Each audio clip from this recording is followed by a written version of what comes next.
Hey everybody, it's Tracy, and I get a lot of questions about prepaid card programs because the internet's littered with these white label solutions, right? And most of them are really just like layered broker upon broker on broker, right? So it's really important to understand at the outset when you're deciding whether you want to issue your own prepaid card, how the structure actually works. So with anything, it starts with the issuing bank because they have the BIN, the bank identification number, which is like the first 8 numbers on a card, right? Or a BIN sponsor. And in a later video, I'll go into how that kind of works. But basically, you start with a bank, or somebody who's licensed in some capacity or licensed through a bank. And from there, you have the issuer processor.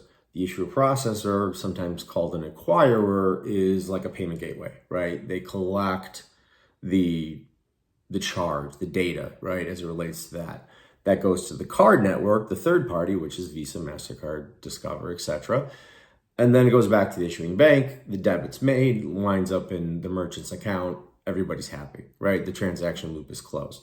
Now, sometimes, most often, you'll have what's called a program manager standing in the middle of this. And the program manager, of which I've acted as one in a number of occasions, is sort of the person that pulls all this together and then acts as like the de facto compliance point for the program. Because once you get into the prepaid game, right, while you're not necessarily a money service business in the sense of like a financial institution where you have these AML, KYC, like responsibilities and stuff, there are a host primarily of consumer protection laws that you have to adhere to. And there are a ton. I could talk for the next like 50 minutes and just go down the list, right? And among those, right, just for example, is the expiration date of a prepaid card. By federal law, it's supposed to be 5 years. To this day, if you Google like prepaid card programs, you'll see a ton of them where say like, oh, it expires and read the terms. It'll say like 2-3 years, whatever. You're just asking to be sued because at the end of the day, someone's gonna have $100, forget about the card, find the card, come back, find out it's expired, and then some lawyer who knows what he's doing is gonna file class action. And so you look at Green Dot, right? Gone because of a lawsuit of that nature. Rush Card, right? Gone because their issuer processor bailed because of risk issues. So the program manager, while it's a layered cost, is important, at least at the beginning, because one, you may not have the connectivity to the 3 major players, right? And second, they can actually manage the program while you're managing your business, right? And the right program manager will presumably keep you out of harm's way as it relates to the myriad of consumer protection laws, disclosures, and everything you have to do related to that. So that's the general structure. And like when you go out there and you see that and you say, oh, well, here's why. There's so many brokers, right? Like, and they're not real program managers. What they're going to do is they're going to send you to another program manager or another broker, and then they're going to layer in their fees. So your fees get higher. And if you managed it yourself, right, on average for a consumer program in a lower risk category, like, and that's based on the nature of your business, you can probably expect like overall interchange fees to be about 1.8 to 2% of the transaction, right? So it's not terrible. It's way higher than like bank issued debit cards or anything, but that's what you deal with, right? And I think in this environment with the economy, you have a significantly higher and every day increasingly higher number of unbanked or underbanked individuals that are relying on these prepaid programs. So there's huge opportunity, but the structure is something that people don't understand because they don't inherently get. They think they can just go to a bank and the bank will do it.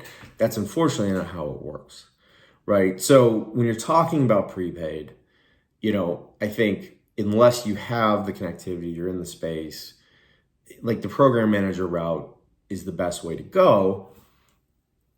But, if you Google it, right, and you just baseline like searching, you're going to find broker after broker after broker who will eventually get you to the program manager. And now you've layered in like 2 extra layers of fees. So you go from like, maybe 2% to 4%, which makes it untenable and not really worthwhile doing. So, it's important to understand the structure, and it's important to understand your own capabilities in terms of how you can manage it yourself, right? Most good program managers will have the APIs. They'll have the compliance programs in place. They'll keep you out of harm's way because ultimately you're running a business, not a compliance operation. Yes, there's a cost, but you're going to have to hire somebody to do it internally if you were going to try to go it on your own. And it may not be the best route to go in the first place because you don't do it. So that's kind of the general overview, right? And it is not, contrary to popular belief, something that turns your business into a money service business, which I've talked about ad nauseum here, right? Like, it's not something that makes you go into extensive AML KYC procedures like you're onboarding somebody at a crypto exchange.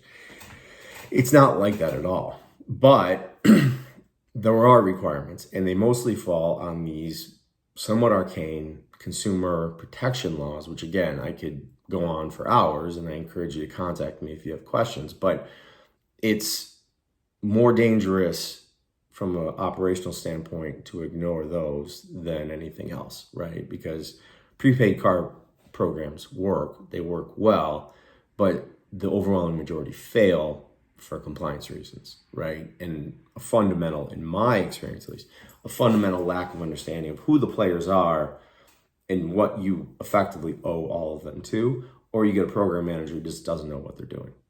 So that's a quick take.